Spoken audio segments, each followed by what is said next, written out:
Today's show is Earnestly. We are all connected by frequency with Ernest Richards. Enjoy. So you have our new friend. His name is Ernest Richard. Dropped in on us in Olympia, and so he was nice enough to come and visit us. And so how are you, Richard? Doing good. I'm traveling with my daughter and her husband, moving to Washington State. Mm-hmm. I'm going to ask you to speak just a little louder because I don't have a microphone on here. We do, but it's not loud enough, so. All right. So. I'll try to do that. Try not to make your throat sore before this is done.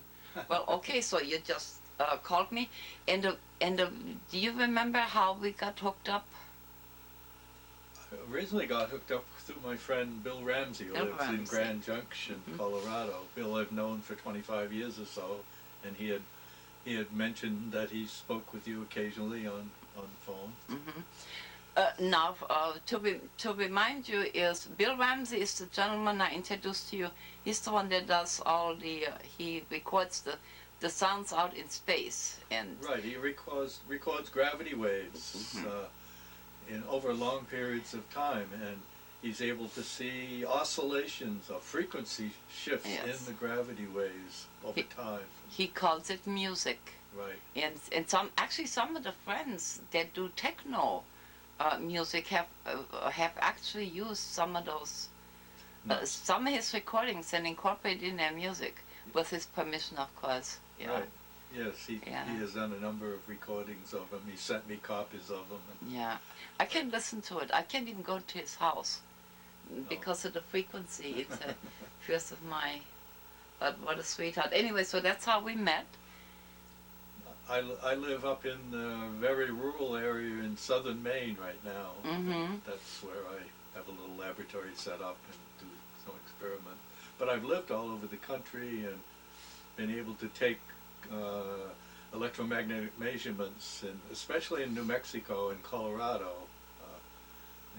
to study some of the frequencies of the Earth and the frequencies of the human body systems that I've been particularly interested in. All of this sort of started many years ago when, at a time, my oldest daughter was giving birth in a commune in Tennessee, and there was a paper circulating about Nikola Tesla, and I had only brief connections with Nikola Tesla, even though I attended technical college.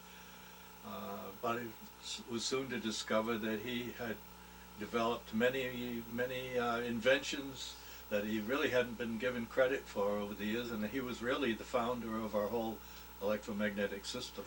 Yeah. So, but then let's go back for a minute here. So you were all age, so to speak, when you discovered that. So as a child, were you? Did you think you was ever going to do anything like that? What was your interest back then? Do you know?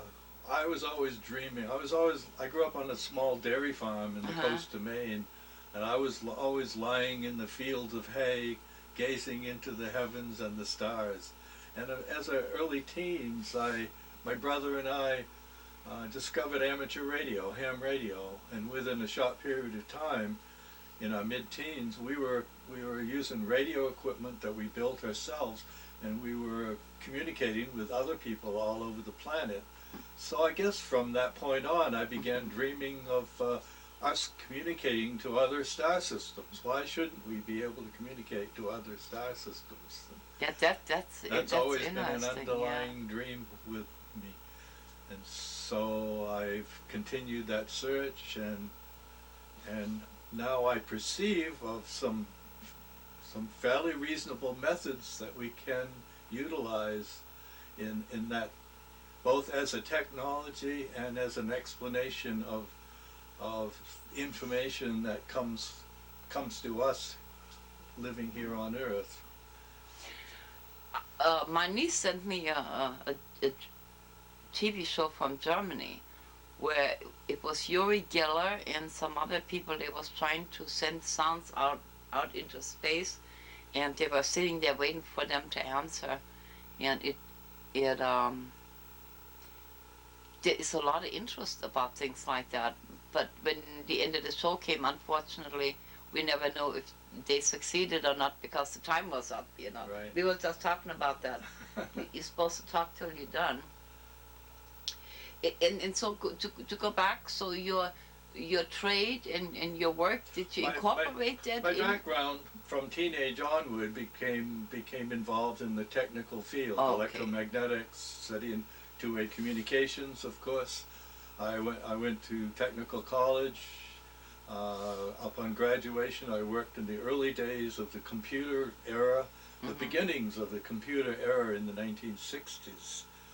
And in the 1970s, I advanced into the digital technology and equipment associated with that.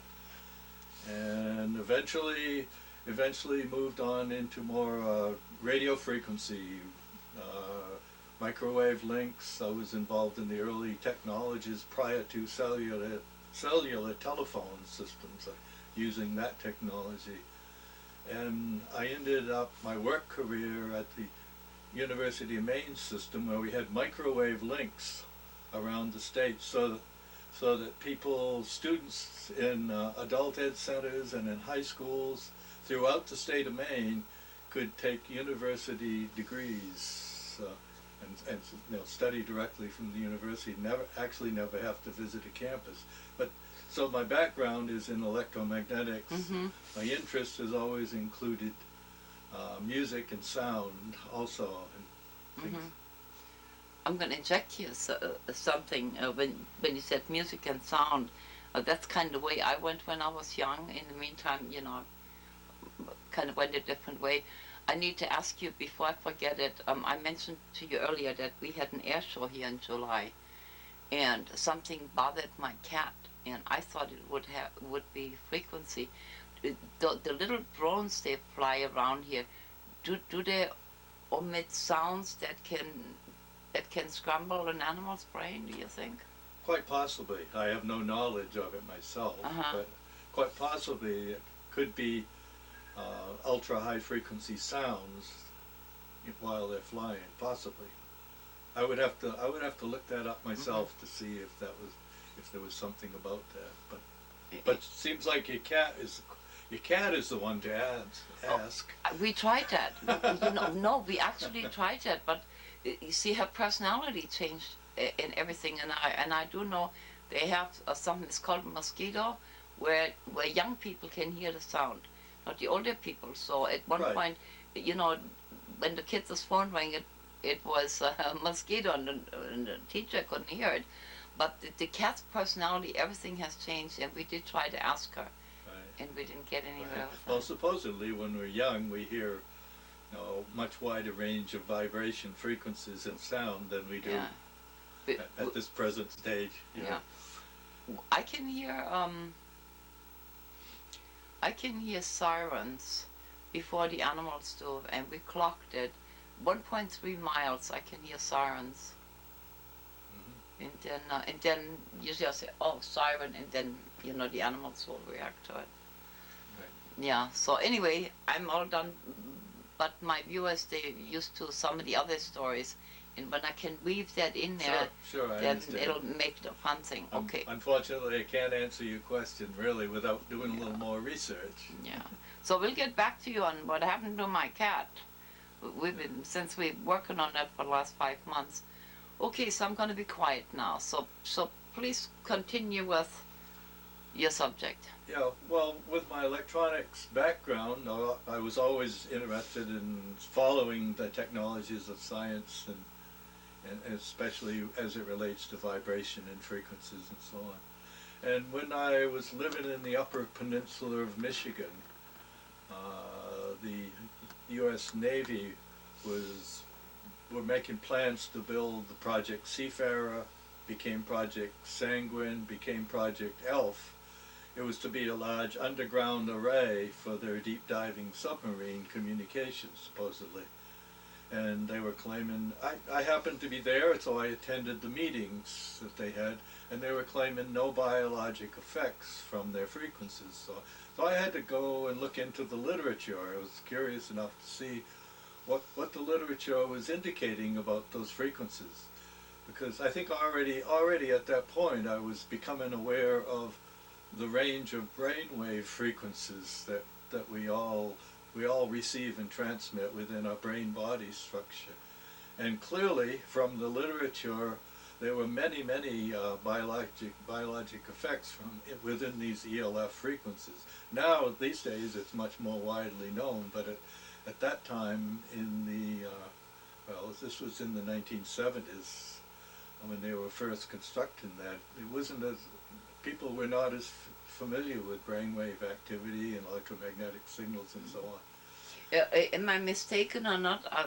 Are we not using this we're using this for healing actually now? We're using this for Who's that? The elf. The frequencies. The frequencies. Many people are, yes. Okay. In fact, I had been asked to construct healing devices myself, and I did back in the 1980s to 90s. Mm-hmm. I was able to build some what we called Rife generators. The Rife generators were electromagnetic healing devices developed in the 1930s by Royal Rife in order to fight cancer. It was, and he had very great success with that. Anyway, I'm getting a little off track. But let's stick with this for just a minute here. Now, were you selling those at one time? Because I just remembered, yes, before the earthquake. I was building them and. Okay, now before the earthquake, I was having a hard time, and Tim sent me, I think Adam Curry, some kind of way arranged for me to get a unit. Did you was that one of your units, you think? I was building them based on the old technology. Particularly because it was electron tubes, and that's what Royal Rife had been using. See, electron tube technology is a whole different, it's a different phenomenon or a different radiation pattern, because you have a plasma tube. So at the time I chose to build those, and they were large. Later on I did, with a friend in Boulder, Colorado, I did build some from the solid state devices. Yeah. So I built quite a number of them, yeah, nevertheless. It would be maybe this size. Right. I'm wondering, yeah, I probably did have one of your units then. We built quite a few of them at the time. They used me as a guinea pig, you know what I mean? They say, here, try it out. So you see what you can do with that, you know. So sometimes I end up with things, okay. So what I discovered at the time of researching into the ELF frequencies are mostly the frequencies below 300 cycles per second, 300 hertz, down to as low as, well, it's people have different opinions as to what that band of frequencies are. I generally think it's from 300 down to 3 hertz, for example. But I found through the scientific research that there were many biologic effects, not just within the brain activity, but brain-body signals. One researcher in particular caught my attention, and I followed his work quite well. Was Bruce Addy, Dr. Bruce Addy at Loma Linda Hospital in California, and he did extensive research on the effects of these frequency ranges, ELF frequencies, on biologic systems. What particularly caught my attention was realizing that the so-called Schumann resonance. The Schumann resonance was it was postulated back in the 1950s. In the early 1960s, it was actually detected.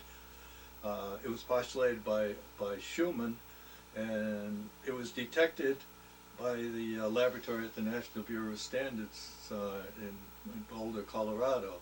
That was when they first started seeing the Schumann resonance around 7 to 8 cycles per second, 7 to 8 hertz. By the way, the hertz means cycles per second. Yeah, I was just going to say, help me.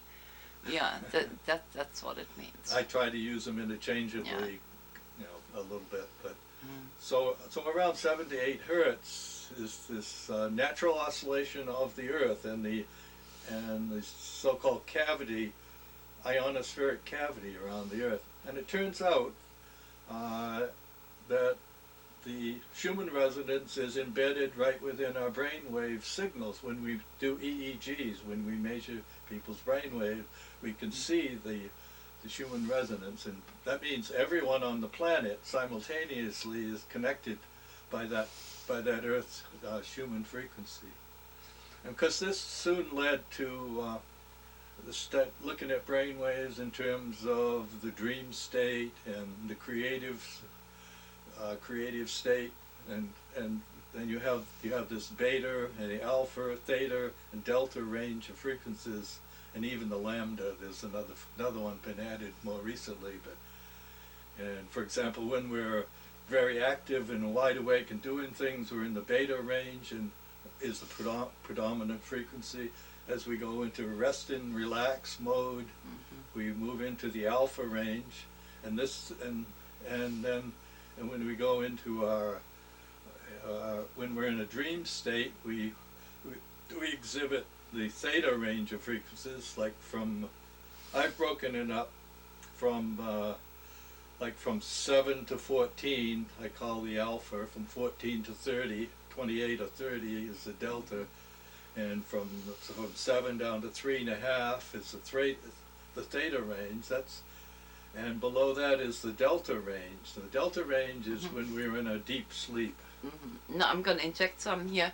Now, oh God, maybe 15 years ago I did a show at MindWorks in, to refresh your memory, at MindWorks in Grand Junction.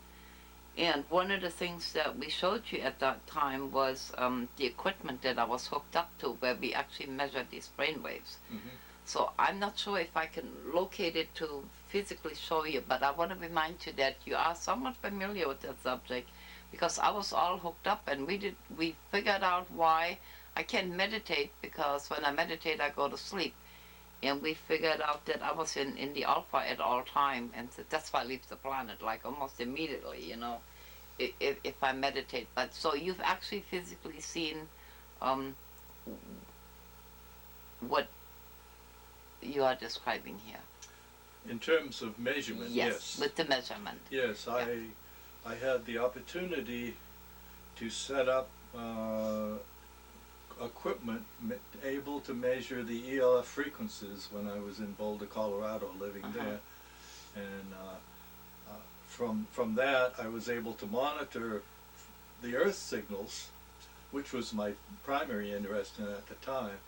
But then it developed into a way to look at brainwave signals. I was also working with Dr. Edgar Wilson in Boulder at the time. He was involved in brainwave study, and I was able to work with him, and it was quite interesting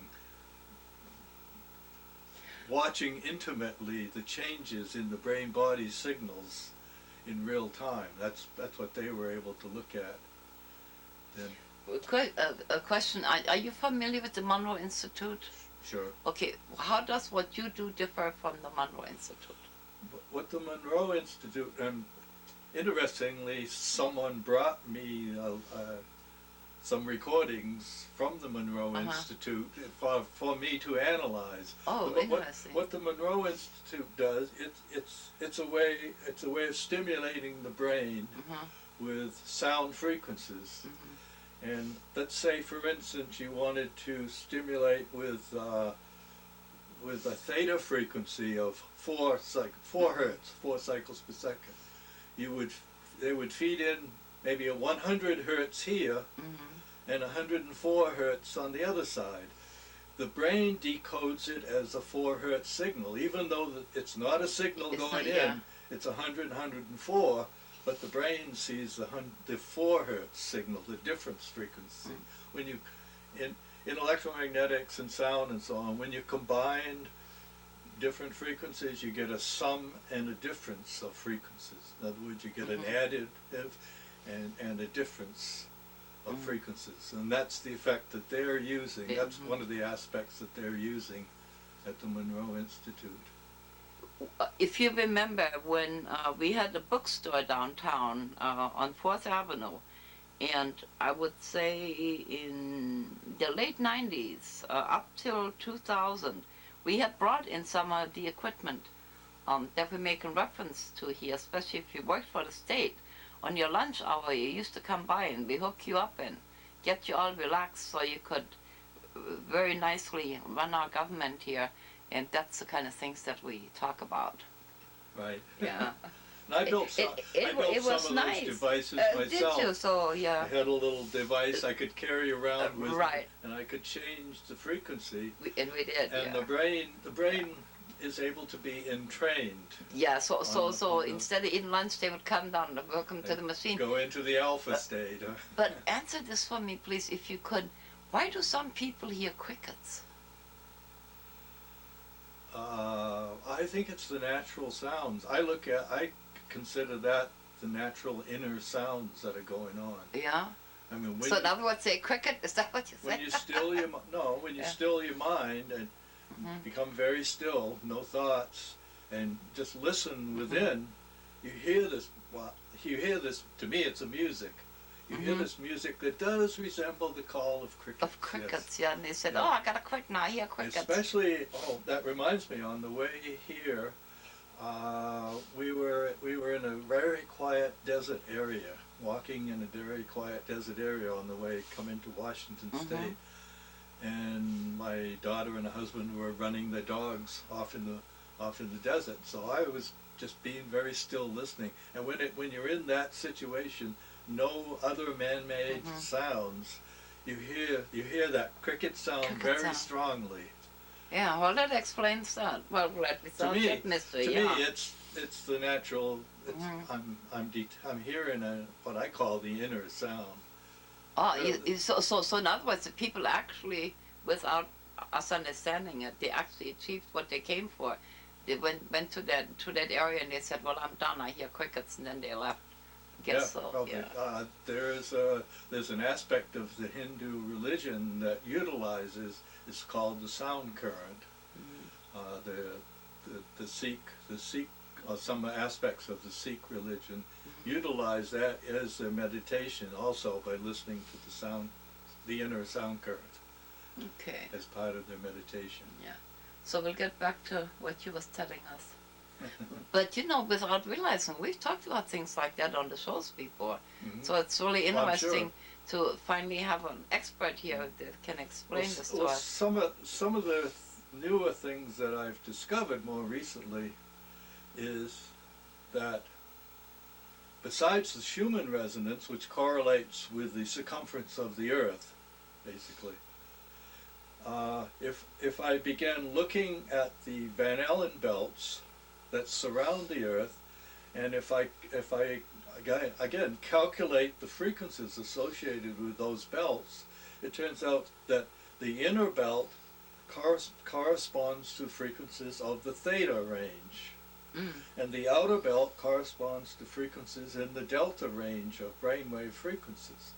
I think that's significant in that if you consider that we are intimately connected to the Schumann resonance, and we can see that in a brainwave signal, and we know in dream state and deep sleep we go into frequencies of these other, it's as if we're automatically attuned to these other realms around the Earth, these other electromagnetic realms around the Earth.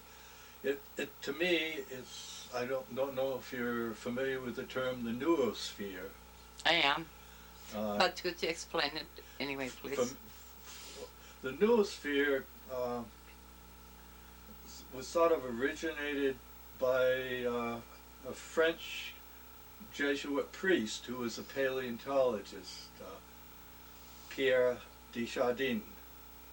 And in his writings, he presented the idea that humanity would develop this into this mind, like big mind field around the Earth that we would learn to utilize and become part of this mind field. So it's very possible that we are actually already intimately connected to the mind fields, just not not as aware of it as we might be. Look what we did. We decided we was going to show you some of the things we're talking about, and so that's what it looks like. When you go to the website, and what is the website? The website is scribed.com. Scribed.com. All right. Under Ernest Richards, Ernest Emery Richards, actually, on scribe.com. All right. There's a number of writings and charts and things on this particular one. Frequencies, calculated frequencies associated with the Earth itself. For example, if you look at the radius frequency or the diameter frequency of the Earth, but in particular look at the circumference frequency, that's analogous to the Schumann resonance that is occurring within a brainwave region, brainwave frequencies. And these are other frequencies. Some years ago, I felt compelled to calculate the frequencies associated with every planetary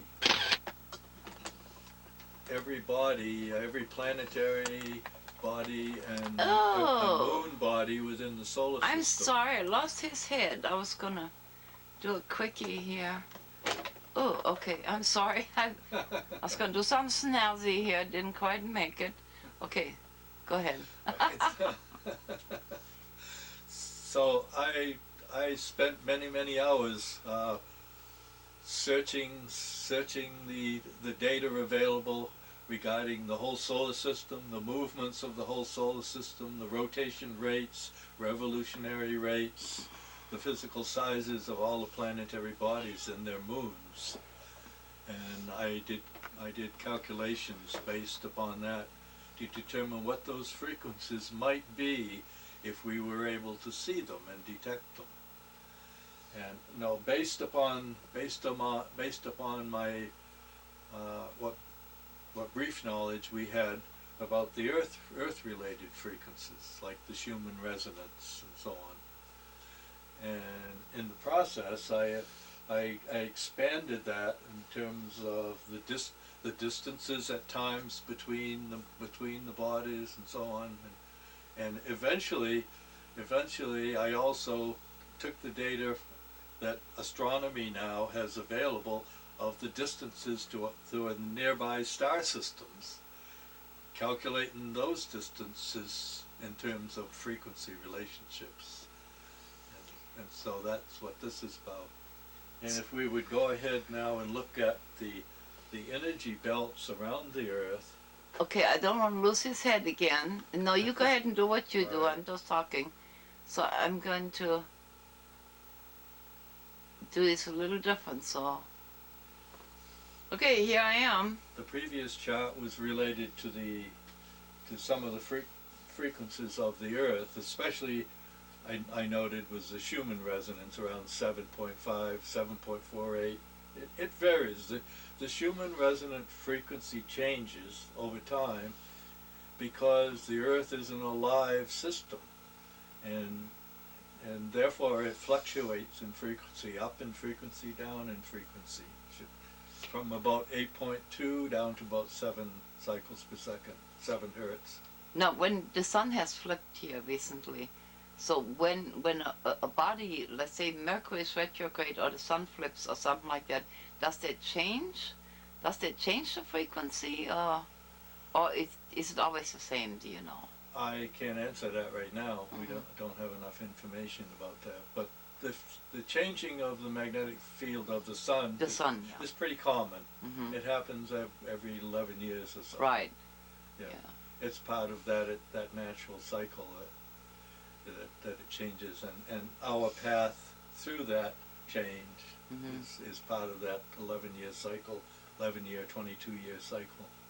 In this case, it's showing the inner belt and frequencies associated with that. see, from about 1.25 to 1.75 in terms of the radius, and this is the radius frequency. The circumference frequency that I was referring to, this range of, this is a median.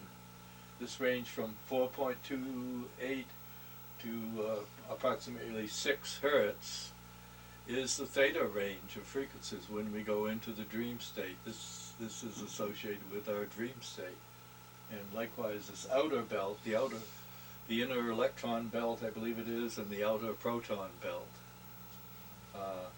And you can see when you look at the circumference frequency, again, these from 1.83 to 2.34, these again fall within the delta range of brainwave frequencies. And now let me ask you this. So this is really rather interesting. Now it raised some questions in my reality. We talk about Bill Ramsey a lot on my show, right. And we never had anything visual. We found out you have some visual, but my question to you right now is, there was a time, every once in a while, when there is a real discrepancy within bodies of planets or something like that. Like, for instance, one night we noticed that the sun set twice. Of course, I called Bill, and it showed he calls it a dead zone in his instruments. When everything is quiet, like everything stops, and on average it's between 8 and 14 minutes. And then it's almost like it resets itself. And when it does that, would that change what you're doing? Well, since I don't have an explanation for what he might have seen, I can't answer that really right now. So let me go another way. Is this always the same, or you said it fluctuates a little bit? I suspect it's not always the same. In fact, the last year, scientists discovered a third belt in between these two belts. Oh, I didn't know that. That appeared for a while and then disappeared. The way these belts are sensed is through the satellites that we send up. We send up satellites that move around the Earth in a continual motion, and as their motion goes around the Earth, they're sensing the energy levels around, because these belts we don't see. When we look out into the heavens, we don't see them there. It's only our instruments that are able to detect these very powerful energy belts around the Earth. And so, yes, a few months ago, I think it was early in 2013, there was a third belt discovered between these two. And it was observed for a while, and then it seemed to fade away again. So they're always changing. So these frequencies are not hard and fixed. Not hard and fixed, okay. It's an alive system, and it's always in motion. It's always passing through other energy fields. The Earth is passing through other energy fields within the solar system. It has to be. And there are changes from the solar activity. Right. So before I get too far away from the charts, I'm going to ask you to pull up what Bill Ramsey's charts look like. Yes, I had a couple of them on here. Let's do so that. let's do that, okay?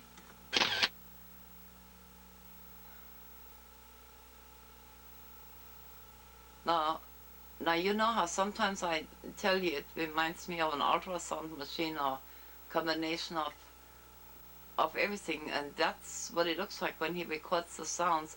Then of course it takes him forever to interpret that. And this is printed out on paper tape. Right. That is moving very slowly, and it's actually a dot printer. Yes. And there's almost no reason that it should come up with this kind of a display from the way that it's made, but it does. Yeah, and I can hear all that stuff, and that's why I can't stay at this house very long. I can hear all this stuff. And then I say, I gotta go. And he'll say, yeah, you're getting lonely, you gotta leave now. Yeah, so, all right. This is another one of Bill's charts. At particular dates, they are. He's looking at it, and along the side, he's also listed some astrological events that were occurring at that particular time. Uh, I don't know if it turned out to be significant, those, but it's fascinating the vibrational display that he's able to detect with this method. You see, some of us sensitives, like myself, sometimes when we don't know what to do and what sets us off, if we call Bill and there's something on his chart to show us Sure. that something's changed, and you can almost predict the stock market. That's a good with that. feedback for him too. Yeah. Exactly. You know, and because here again, with frequency and things, you can't see it. But we get pretty bonkers sometimes. And I said, that's okay, I call, and then even though we may not understand it, but we know whatever caused us to be loony really happened. Whatever it was, yeah. Yes. Real cool. So we'll get back to your stuff, hang on. Right. This chart was constructed to show the connections between the Earth and even the solar system to our brain activity. Because quite coincidentally, within our brainwave frequency range of the beta through the delta, the beta, alpha, theta, delta, and those frequencies, there are also occurring frequencies associated with the planets and the sun and the solar system. So let's take a look here. This is 100 cycles per second. This is the alpha. This is the 10 cycles per second. This is the beta range here. Here is the alpha. The alpha range of frequencies is in here. The theta, that's what these symbols mean here. The beta, alpha, theta, and delta. So you can see every one of us on the planet are experiencing right within these brainwave frequencies. And if you're able to see closely to what I have identified on the chart, you'll see many of the Earth frequencies and also other solar system bodies. And for example, the distance to from the Earth to the Moon is occurring right here. And these frequencies associated with the solar system, Mars, Uranus, so on. There's the Schumann frequency right there, around 7.5 cycles per second, 7.5 Hertz. So you'll notice that all of the planetary bodies in the solar system are occurring, have frequency components associated right within the spectrum of our brainwave frequencies. Now I'm going to ask you some things here. Now you have all this equipment yourself. Who finances that, or are you like all the rest of us? You just It's mostly financed by myself. However, right. However, during some years when I was in Boulder, Colorado, there was a businessman who was very interested in the work, and so he did help me set up a laboratory and get equipment and be able to monitor some of these ELF frequencies. So I've had some assistance. Mostly it's on my own though. Like everybody else, yeah. Isn't it something how that works? Yeah. Old equipment that I've picked up over the years and still have much of it. So you did mostly full time, or how time consuming is your work? Well, I retired, so it's a full-time job, right? It's something that I'm involved in every day, one way or another. I monitor on the internet. I start my day by looking at scientific sites, see what other people are publishing of related information, or I may be winding coils in in my lab or things like that. So, So we have another picture, do we? I'm not sure yet. Maybe that depends on what we discuss. Okay, we have like 15 minutes. There are other pictures. I want to turn it over to you because I know what's mostly important to you. The next important aspect for me was how could these remote bodies influence us on the planet and influence our brain-body structure? How is that possible? And so I had gotten into looking at the possibility of not being limited by the speed of light communications, having a much more instantaneous. Well, it turns out there's a great deal of research, and I've published on the internet well over 200 papers that are taken from the science literature that go to suggest or discuss related material related to what I will call faster than light. In fact, the way it seems to work, it doesn't require a faster than light transmission, so it apparently does not contradict relativity, general relativity, and quantum mechanics. For those who may have been reading about things from quantum mechanics, the term entanglement is an experiment that physicists have been able to perform to show that there is an instantaneous connection occurring between photons, maybe, or between electric particles, for example, electrons. They've actually measured instantaneous communications going on. So at that level, my particular interest is, like I was dreaming many years ago, how do we begin communicating to other star systems? Well, it turns out there are some experiments that began to show that. There's a couple of brothers up in Alberta near Calgary that performed some experiments to show that there was a faster than light communications that they were able to detect. A gentleman from San Diego who moved to Sweden and then to Norway, where he was doing his research, Dr. William D. Walker, he performed many experiments, tabletop experiments, to show that he could demonstrate a faster than light component within the electromagnetic radiation, electromagnetic field, what is commonly referred to as the near field. The near field is like that very first energy field around a radiating antenna or around a radiating body, such as our own human bodies. So I refer to it as the near field. In the Russian, early Soviet and Russian researchers, they called it torsion fields. There are people in other parts of the world, in U.S. and Europe, refer to it as scalar fields. So there's apparently a lot of possible connections that will allow another means of communications.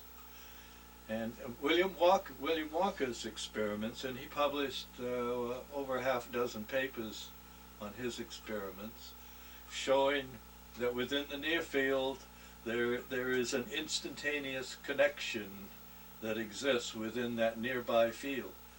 So now, if we expand that out and think of long wavelengths fields, such as for example, if we are within that Schumann resonance field around the Earth, then we are within that near field of the Earth. And so everything within that near field is in contact, is in instantaneous contact. And so if you now begin to look out into the solar system and visualize a wave between the moon and the Earth, and I've detected those signals, but that's the extent of it. I haven't been able yet to detect signals from other planets. Going all the way back to Nikola Tesla over 100 years ago, Nikola Tesla stated very emphatically that he was seeing signals from the other planets, from the other nearby planets. And he may well have been, because there was no other man-made activity in existence at that time. At that time, yeah. Now, speaking of time, we have a mutual acquaintance, Adam Curry. I don't know how old he's now, 26, 27 at the most. One of the things I asked him was, what do they intend to do with the things that they learn from us? And he said we could just be real, we could relax. They would carry on the work that we do. So are you taking apprentices, or do you have young people that? I do not right now. I would like to. Yeah. I would like to. For example, I have a vast library of related material. I have files and files of these technical papers that I have referred to in my writings, and I would like to be able to take on an apprentice, or find other people who have interest in the. Yeah. Because I'm 72 already. Well, I don't. Could have told me, but the thing is here. That's why it's so important to me. I want everything in the same place, because people are under the impression we at home all the time and we don't do anything. In my case, they think that I drink coffee all day and smoke cigarettes. But I wanted it all in one place, because though my offspring are not interested, but there's always somebody out there. A friend of mine, he was the historian for Washington State, and he had a whole shed full of research papers and videos and things he took. And when he passed away, we asked if we could have it, and he said, I get back to you. She destroyed it, all of it. Well, I would rather not destroy it. I would rather be able to pass it on to someone to continue this work, because there's much. Well, I feel like I've just gotten a glimpse of our potentials to begin, because not only will we use tools for this, tools that we would build for communications, but it explains how those sensitive peoples are able to detect information far removed. It's a way of explaining that, I think. And I've just gotten a glimpse of it, and there's much more to learn that other people need to carry and take it on. And what we talked about yesterday for just a brief moment, it's probably a different subject, but some kind of way I'm trying to put it in here because I think it's related.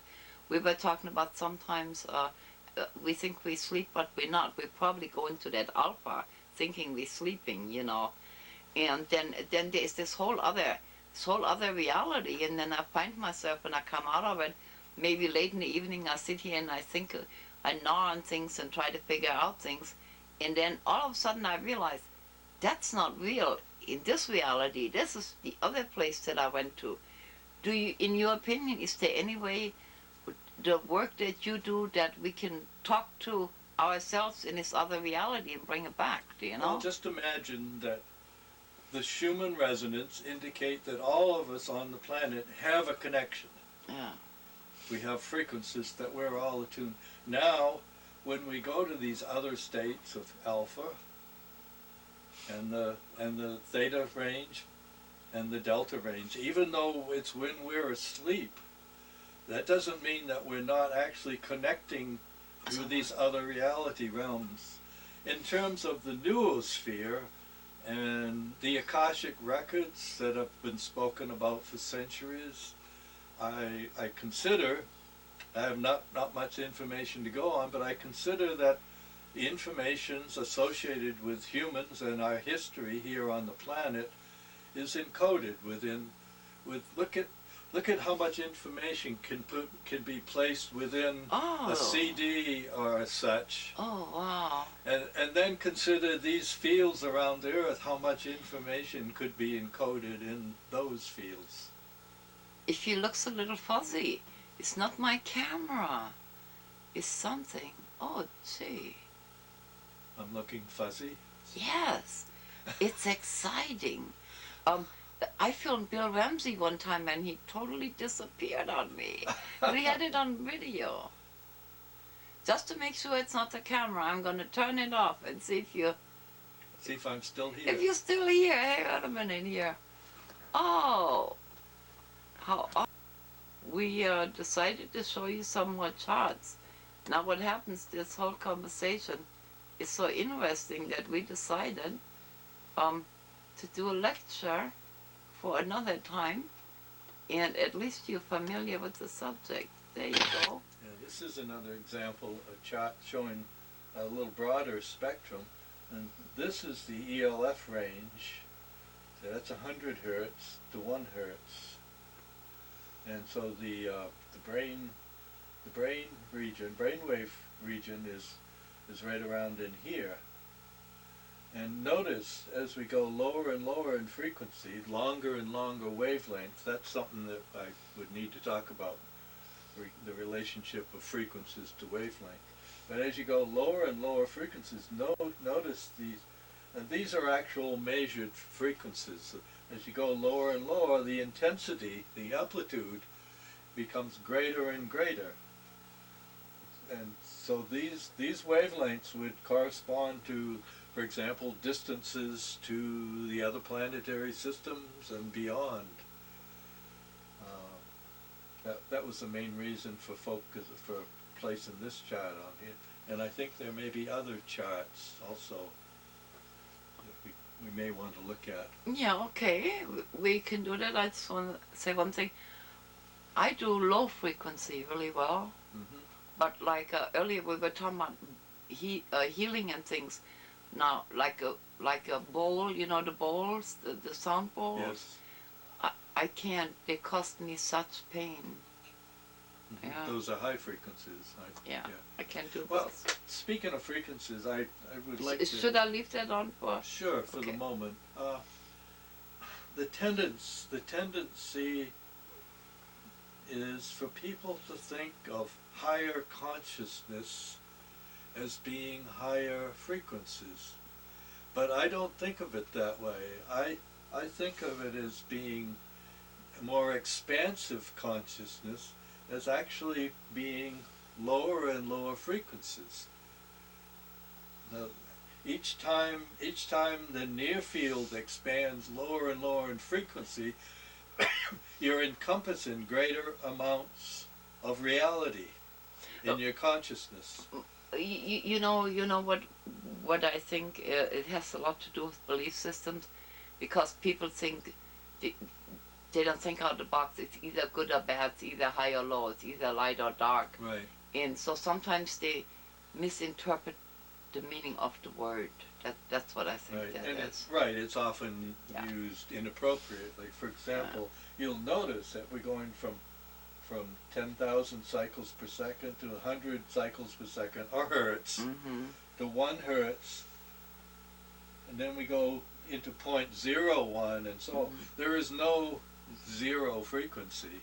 Period. Yeah. No, because of the way we've defined our second, our time is determining our frequency. That's just man's way of measuring it. In fact, there is no zero frequency. Frequencies extend from the infinity, way beyond the cosmic rays, to infinity in the other directions. The lowest frequency that I can presently imagine is the size of the whole universe. Got so carried away, we ran out of time. I have to thank you very much. You got like 30 seconds to summarize it and say goodbye, my friend, and thank you so much for stopping in Olympia. Just my pleasure. And everyone enjoy this infinite mind that we are in. And you just bleeped out. How wonderful. That's it. You just keep bleeping. That's it. And thank you for the upcoming lecture. We will air it another time, and I see you next week with another subject, and bye. Bye.